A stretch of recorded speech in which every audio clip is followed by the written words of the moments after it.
The title of this video isn't just a warning of a kind, but an attempt to clue you in on how this video is framed. While I've spent some time with the Killing Floor series, I can say now that Killing Floor 3 is definitively my most played Killing Floor game, with over 20 hours in the full release of the game at this point. This includes finishing what campaign is there, as well as making decent progress in the current Battle Pass and ticking off the majority of its trophies. Though I'll try to give you an overview of the game, some of its new features, and whether or not I'd recommend it, my thoughts will be shaped by my lack of prior experience. I've not had to spend the years waiting for the game, plus stress test, betas, and everything else. Killing Floor 3 feels like a fairly niche game, and from what I've played of the second and heard from a few major fans of the first, I think there's a good chance that the person who likes the third game is the same person who liked the first two. However, I've never played the first Killing Floor game. As of the time of writing, I've played maybe 10 or so hours of Killing Floor 2 and an hour or so of the VR game. The series has always felt hard getting into for me because I felt like I missed the boat a little. By the time I got around to it in 2021, it had already been out for half a decade, and I just hadn't spent the time to really learn why people cared. Killing Floor 3 felt like an opportunity to me, one to feel like I was finally on the same playing field as many. Here's what happened when I played Killing Floor 3 for myself, and whether or not I'll continue playing.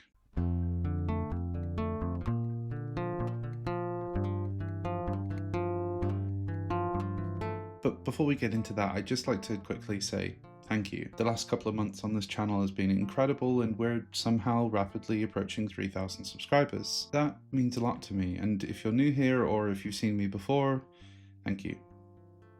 Anyway, onto the game. First off, I'd like to talk about a few technical problems out of the gate. I imagine many of these will be solved over time, but the day one version is likely to still have them.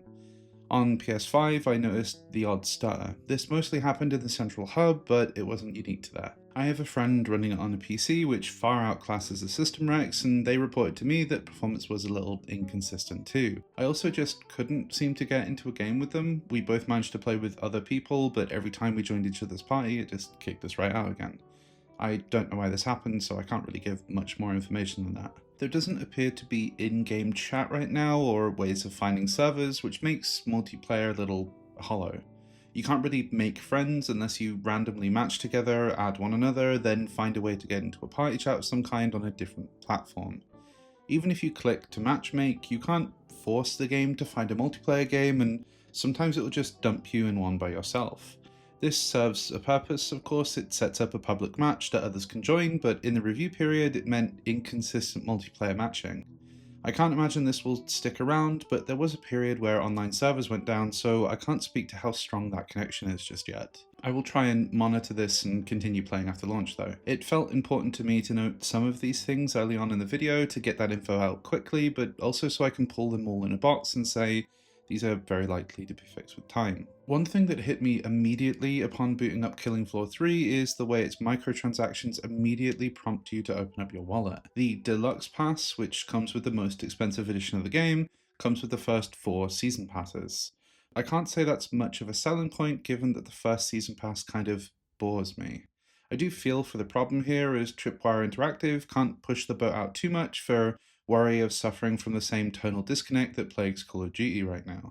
As well as this, there's a storefront that sells skins for classes alongside sprays for weapons and trinkets. I know this may make me seem a bit old man yells at cloud, but paid games having extra ways to keep players spending money, especially when the storefront refreshes, feels a bit tasteless for the very first day the game is out. This is by no means a problem exclusive to Killing Floor 3, but that didn't stop it leaving a bad taste in my mouth. However, once over this rockiness, I can say the core loop of Killing Floor 3 is a pretty infectious one. Each game of Killing Floor 3 has you go into a map, making your way through 5 waves of Zeds, then kill a boss Zed and get out again.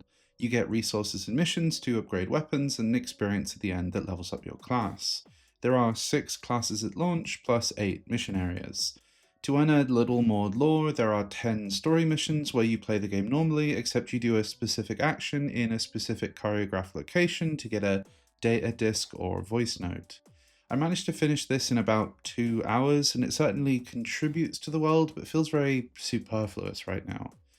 I like the idea of building upon the world with grander and weirder missions or even just a full story, but what you get right now feels very much like the foundation of something else, which I imagine is kind of the point. I was hit with this feeling of incompleteness a lot while playing Killing Floor 3. There are 8 central maps, each with unique looks, but they are mostly driven by aesthetics. The more vertical ones make better use of ziplines, more cramped ones are harder to train bosses around, but after a few hours I found myself not really caring about the mission and just jumping into games randomly.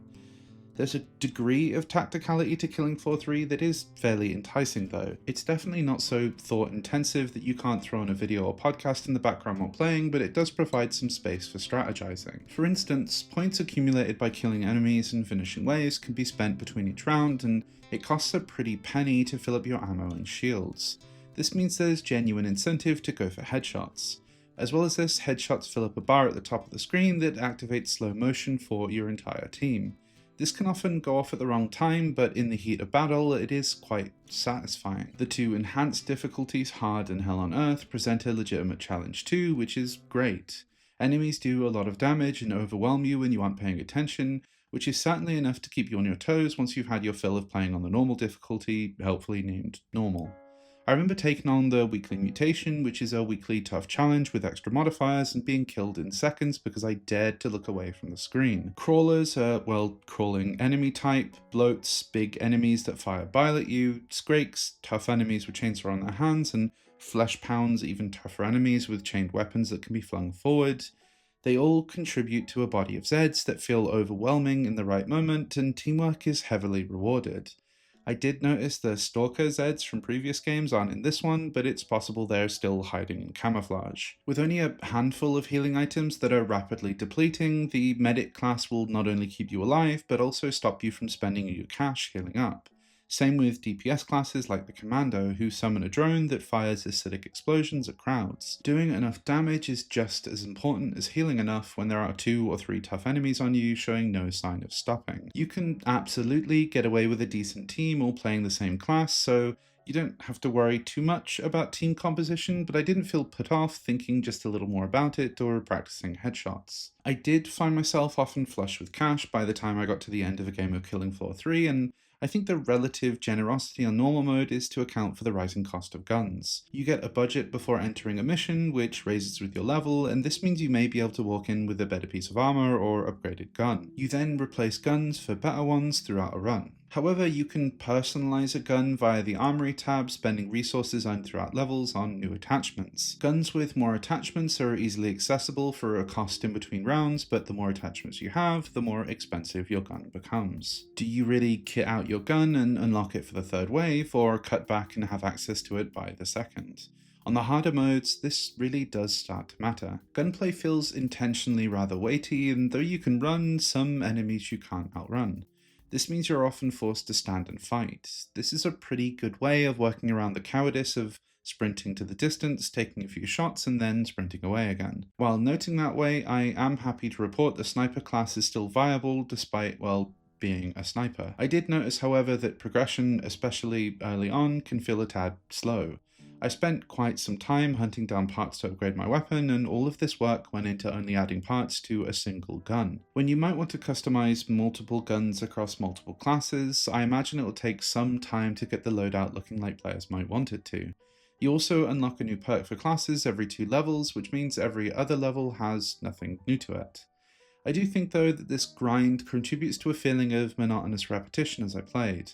Maps, though interesting aesthetically, don't feel all uniquely designed from one another. Classes, while different, do feel similar apart from a handful of standouts, and I feel like I was constantly just a game off the next bit of kit I needed to start taking the harder levels with a few online players. I get the feeling from my time with it that Killing Floor 3 is attempting what Counter-Strike 2 did. A visual and mechanical refresh and something familiar, retaining a similar identity but giving a new platform for further updates, DLCs, microtransactions, and for that, Killing Floor 3 feels like a solid introduction to me.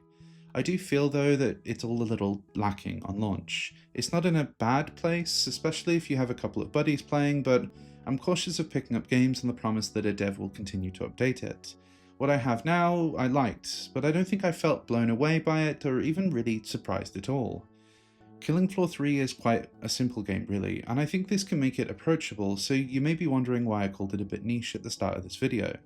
That's because it's a game that conjures a specific vibe and does a specific thing. It feels designed to play with a pretty strict group of friends, all pumping points into respective classes and just quick firing through missions. It feels like one of those games you put on in the background to talk, then everything goes quiet as you sit up in your chair and really focus on killing that boss, only to let all that tension go again and start talking. It feels like a record scratch in a room before the music starts to play once more. I do like the record being played here, though I think I may need to give the DJ a little more time to hone their setlist.